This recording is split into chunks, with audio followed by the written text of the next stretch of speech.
Nearly 10 months after the murder of a Lexington man, his family is sharing their story. This comes one day after the man's wife was arrested for the crime. Michael Bryan's loved ones are still coming to terms with the fact that he is no longer here, and Emily Scarlett spoke with his son and sister. Emily, they say really nobody can prepare for this kind of loss.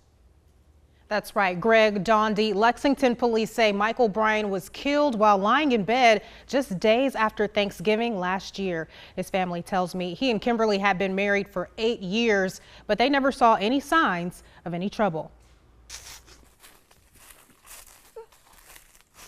Just walking in the woods today, just hearing the crunch of the leaves just reminds me of him. He loved just walking through the woods and looking at God's beautiful world.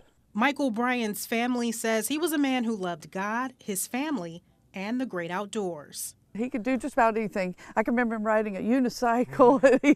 If he wanted to do it, he was going to master it. But a call to 911 in the early morning hours of November 30th, 2016 would bring a permanent change to the family no one saw coming. According to police reports, 55-year-old Michael was found dead while lying in bed with a single gunshot wound to the chest. It was just a life taken way too soon. He'd just gotten a granddaughter. The tragedy would take another turn. This week, his wife, 51-year-old Kimberly Grow, was charged with his murder. Michael's family says there were no signs of any trouble in the marriage. He loved her with all his heart.